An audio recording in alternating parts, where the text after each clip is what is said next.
A grim new record in the coronavirus pandemic. The United States reporting a new high of more than 86,000 cases in a single day. So what do Americans need to know? Let's ask pulmonologist at NYU Langone, Dr. Kanta Ahmed. Good morning, Dr. Ahmed.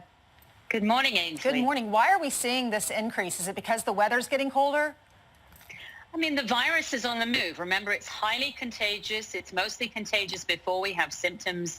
And people are moving, even though there's much less air travel. People are going to see each other. They're having social gatherings. And this is how this thing spreads.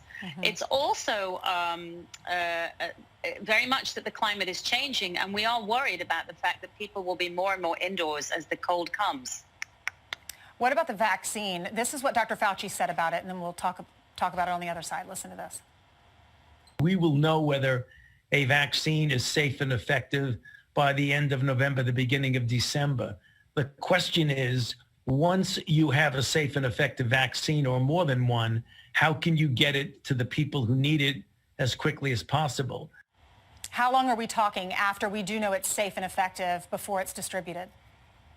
I think that actually the news on the vaccine front is very positive. It's almost certain that we're going to be vaccinating special populations before the end of 2020. That would be the military, enforcement, frontline workers.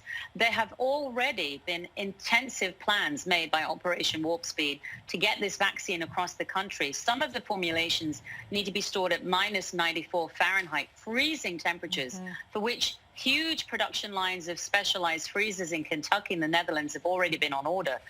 So there's already a military logistics operation to get it to people. I think one thing I do want to say immediately, Ainsley, is because we do have cold winters in the United States, I would appeal that the government looks into purifying indoor air. We have amazing technology with UV light, which can be put in a ceiling panel. Since 1978, we've known that that sterilizes the air. People can have them in their homes, hospitals, universities, offices, and they kill 99.9% virus, including against the COVID-19 virus. So this is what we're going to need as we start to roll out the vaccine, which is definitely coming. News today from Oxford about the AstraZeneca vaccine, with which the U.S. is actually studying, and we have subjects in that study, is that it's actually inducing immunity in the older adult, and that immunity is robust. So that's extremely positive.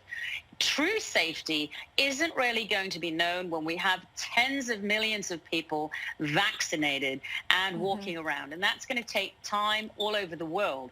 But I do think we're going to have that.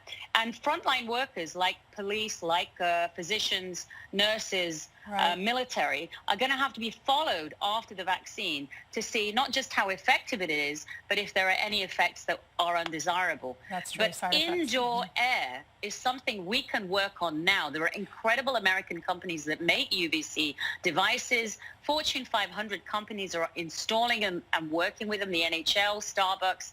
Other companies are looking into this. We want to make that available for the public and for schools and universities and hospitals, even before the vaccine comes. It's incredible what we know now. I wanted to ask you really quickly about the holidays. People need to book flights. Is it safe to go see your family Thanksgiving and Christmas?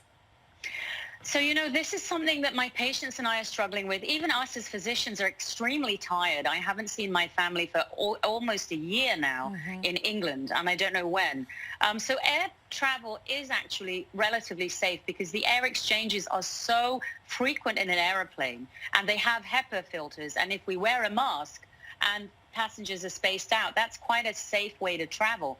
It's the airport hub, and it's then actually going from places in the country where there's more pandemic to places where there are less. 170 counties are reporting outbreaks, but we are a nation of almost 3,600 counties. So that's a decision. If you can, it's something important. Try and get tested before you see your family, and that could help you safeguard the gathering. Thank you so much. Great to see you.